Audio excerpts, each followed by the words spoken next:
L-editur maniġerjali tal-Media Today Xavier Balzani reaġixxi għal konferenza tal-aħbarijiet indirizzata mill-Ministru Austin Gatt wara aktar minn 3 ġimgħat u nofs ta' silenzju wara li l-Malta Today żvelaw l-iskandlu tax-xiri taż-żejt fl-Enemalta. Jiena kont nistenna qabel il-press conference li forsi jien naf il-Ministru Gatt jannunzja li se jirriżenja. Ħass il-ħtieġa li fil-ċirkostanzi l-irġulija jew l-etika politika hekk titlob. Minflok għamel konferenza stampa li għamel enfasi fuq xi ħaġa li għaċu għada. Fl-intervent telefoniku fil-Breakfast News ta' One, Xavier Balzani qal li llum Austin Gatt għandu jirriżenja aktar minn qatt qabel wara l-qassata li għamel meta naqas milli jiddikjara il-kont bankarju li għandu fl-Iżvizzera. Imma da missu riżenja u iktar issa bil-qassata li ħareġ bil-bdadit ta' Swiss Bank account. L-iskandlu saħaq Xavier Balzani sar taħt il-Ministru Austin Gatt u għalhekk dan għandu jkun raġel u jirriżenja.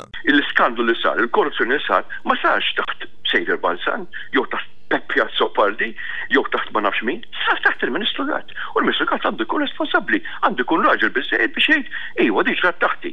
Issa din hija l-istorja kollha. L-editur maniġerjali tal-Media Today refera wkoll għall-attitudni tal-Ministru Austin Gatt quddiem dan l-iskandlu. Alla jbierek il-politiċi jibbanalizzaw u l-bieraħ jiena rajtu l-Austin Gatt u rajtu ukoll l-artir ta' b'kull rispett kulġunewh li diġà kien jaf se jingħad.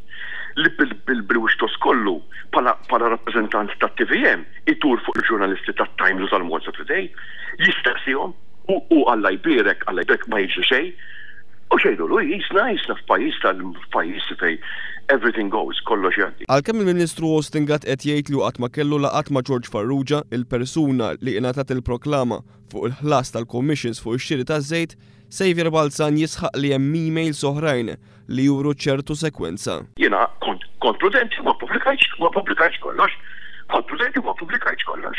U jiena hemm emails oħra li juru biktar mod ċar li kien hemm sekwenzi ta' affarijiet.